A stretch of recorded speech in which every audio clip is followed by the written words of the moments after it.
अस्सलाम वालेकुम दोस्तों, कैसे हैं आप? उम्मीद करता हूँ आप लोग खैरियत से होंगे।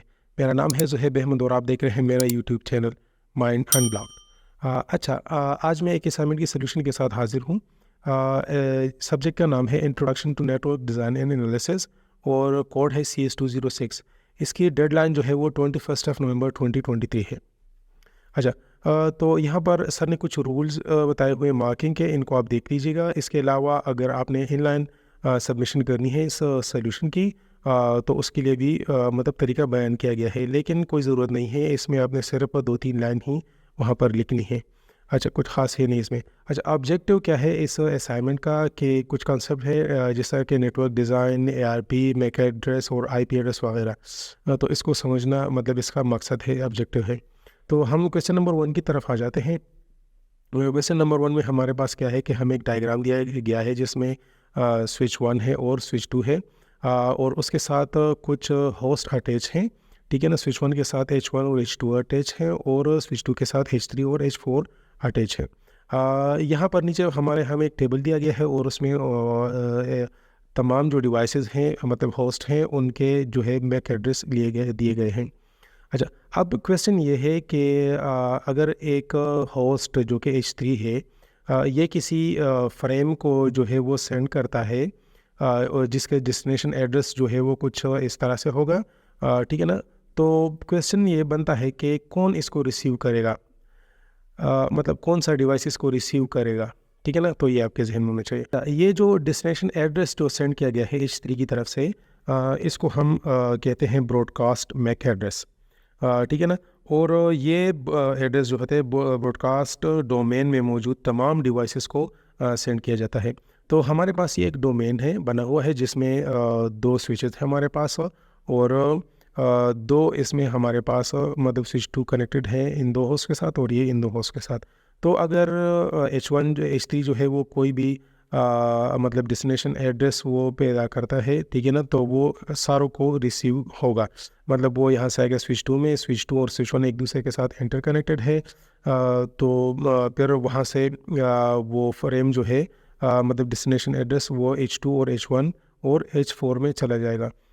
यहाँ अगर हम देखें तो दोनों स्विचेस एक दूसरे के साथ कनेक्टेड हैं, जो कि एक सिंगल ब्रॉडकास्ट डोमेन बनाते हैं। तो ये बात आपकी जहन में होनी चाहिए कि हमारे पास अगर एक सिंगल ब्रॉडकास्ट डोमेन हो और उसमें कोई सा भी जो है होस्ट कोई भी किसी तरह का डेस्टिनेशन एड्रेस वो सेंड करता है, ठीक है ना, तो ये किसी भी होस्ट जो कि उसमें मौजूद होते हैं उन तमाम तक ये रसाई हासिल करेगा। तो क्योंकि इसने जनरेट किया हुआ है, ठीक है ना, इसने सेंड किया हुआ है, तो हमारा आंसर जो होगा वो H1, H2 और H4 सारे होंगे। अच्छा, अब हम चलते हैं क्वेश्चन नंबर 2 की तरफ। क्वेश्चन नंबर 2 भी बहुत इजी क्वेश्चन है। उसमें आपको बताया गया है कि मिसाल के तौर पर सपोज़ करें कि आप एक नेटवर्क एडमिन है और आपको एक टास्क दिया गया है IP एड्रेस को असाइन करने का। आपने IP एड्रेस किसे देना है? कंप्यूटर को देने हैं। कंपनी के कंप्यूटर हैं, ठीक है ना, जो कि एक नेटवर्क में एक दूसरे के साथ कनेक्टेड हैं। आपने उनको IP एड्रेस असाइन करनी है। अच्छा, आपको IP एड्रेस की एक लिस्ट दी गई है जैसा कि आप यहाँ नीचे देख सकते हैं 6 IP एड्रेसेस हैं, ठीक है ना। इनको आपने असाइन करना है मुख्तलिफ़ PCs को।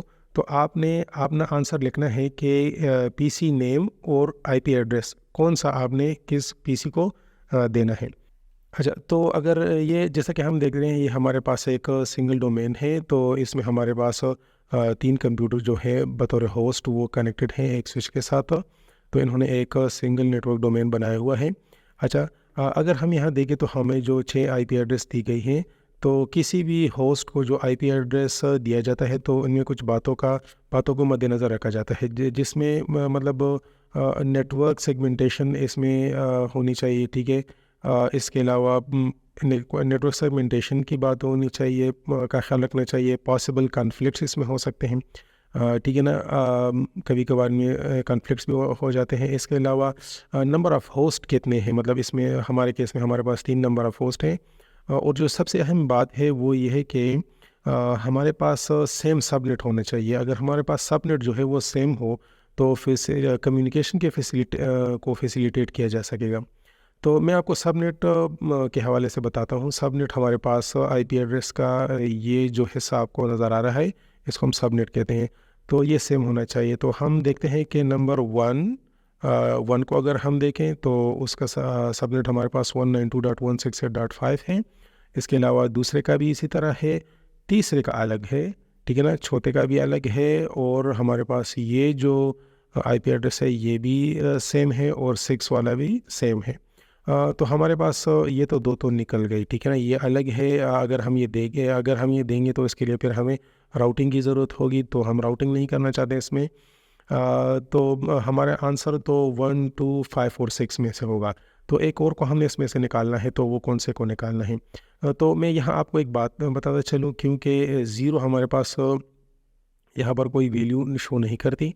अगर ये ज़ीरो जो है अक्सर ये हम नेटवर्क एड्रेस के तौर पर यूज़ करते हैं।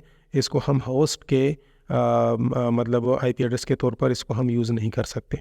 अच्छा, तो हमारे जो सेकंड क्वेश्चन का जो आंसर है वो हमारे पास ये आ गया कि सबसे पहले हमने ये वाली लिखनी है, ठीक है, क्योंकि हमें यही दी गई है। उसके बाद फिर हम ये दे देंगे यहाँ पर, अगर आपको दिख रहा है, और लास्ट में हम ये दे देंगे, ठीक है ना। ये तीनों हम नहीं लिखेंगे, जिस तरह के मैंने आपको बता दिया कि ये दो अलग अलग हैं, ठीक है। कम्युनिकेशन की फैसिलिटेशन में मसला होगा, फिर राउटिंग करनी होगी, और ये जो है ये हमारे पास एक नेटवर्क की एड्रेस है, ठीक है ना।